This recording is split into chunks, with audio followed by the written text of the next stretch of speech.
Assalamualaikum warahmatullahi wabarakatuh. Hari ini hari ke-17 saya dirawat di Rumah Sakit Umum Daerah Kota Bogor. Alhamdulillah hanya karena kuasa Allah Subhanahu wa taala kondisi semakin membaik. Ketika masuk ke rumah sakit yang dirasakan adalah tidak nyaman di tenggorokan, agak batuk-batuk, kemudian lemas, mual dan tidak nafsu makan. Di sini saya memaksakan diri untuk melahap semua yang disediakan oleh rumah sakit, daging, sayur, buah-buahan, jus, semua dilahap. Kiriman UMKM, ada temulawak, ada kunyit, kemudian korma dari rumah sakit, buah naga, semua saya lahap. Alhamdulillah berapa hari kemudian nafsu makan kembali timbul. Dan saya juga mencoba untuk mengatur konsentrasi di sini, mengurangi membaca media, berita, sosial media agar kita tetap bisa fokus, konsentrasi, bisa cukup istirahat dan tidur. Hasil tes darah, rapid test, dan juga swab menunjukkan bahwa kondisi memang sudah sangat membaik. Namun saya ingin memastikan bahwa kondisi saya betul-betul fit, betul-betul sehat dan prima, sehingga kemudian ketika insya Allah diizinkan untuk keluar dari rumah sakit, itu aman bagi semuanya.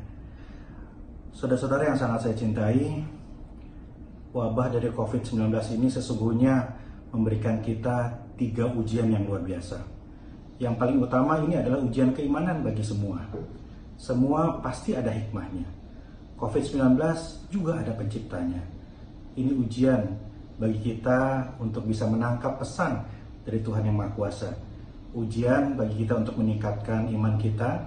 Mari kita sama-sama lebih mendekatkan diri kepada Allah Subhanahu wa taala, mengevaluasi diri, dan seraya kita memohon agar Tuhan Yang Maha Kuasa memberikan kita kekuatan untuk kita bisa menghadapi semua cobaan ini.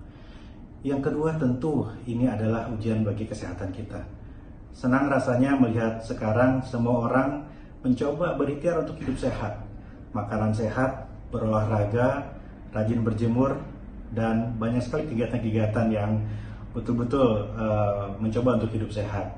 Mudah-mudahan gaya hidup seperti ini bisa seterusnya. Namun yang paling utama sekarang, mari kita betul-betul memastikan bahwa kita mengurangi sekali aktivitas keluar. Tetap di rumah kalau tidak ada betul-betul urusan yang sangat-sangat mendesak. Kita kurangi efek dari penularan COVID-19 ini. Kita taati apa yang dihimbau oleh pemerintah untuk betul-betul diisolasi di dalam rumah. Yang ketiga, ini adalah ujian bagi kemanusiaan kita semua. Kebersamaan kita menentukan keberhasilan kita mengatasi ujian ini. Kita tinggalkan semua perbedaan. Kita kesampingkan urusan politik. Ini adalah urusan kemanusiaan. Banyak yang membutuhkan. Mari yang sehat membantu yang sakit. Yang sehat harus tetap sehat untuk bisa membantu yang sakit. Yang mampu, mari kita bantu bersama-sama yang tidak mampu. Saya mengajak kepada semua untuk melakukan apa yang bisa kita lakukan. Jangan saling menyalahkan. Kita lakukan apa yang kita bisa lakukan.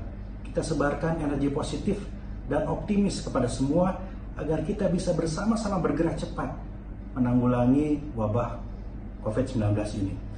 Saat ini yang paling penting adalah mengurangi penularan virus COVID-19 semaksimal mungkin. Mari kita dukung kampanye masker kain. Masker medis harus diprioritaskan untuk tenaga medis. Masker kain ini bisa diproduksi dan kemudian kita donasikan bagi yang sangat membutuhkan. Ini bisa dicuci setiap kali sehari, kemudian akan lebih maksimal untuk dilapisi dengan tisu di dalamnya. Saya mengajak kepada seluruh warga yang mampu, perusahaan, BUMD untuk memproduksi ini dan kemudian mendonasikan kepada warga yang memerlukannya. Perang melawan COVID ini juga membutuhkan logistik dan dana. Mari kita bantu yang tidak mampu. Banyak yang rezekinya terganggu karena wabah ini. Insya Allah, saya akan menyumbangkan semua biaya operasional wali kota dan semua pendapatan wali kota selama wabah COVID ini bagi yang membutuhkan. Saya percayakan pengelolaannya kepada Krisis Center di Kota Bogor. Dan saya mengajak kepada semua yang mampu, perusahaan, BUMD, perorangan, untuk mendermakan sebagian rezekinya bagi yang sangat membutuhkan. Bantuan dari pemerintah tentu ada, dari pusat, dari APBD, tapi tentunya ada proses dan waktu. Kita lakukan apa yang kita bisa untuk menyelamatkan sebanyak mungkin manusia. Insya Allah sehat dan terus semangat semua, kita akan lewati ini semua. Assalamualaikum warahmatullahi wabarakatuh.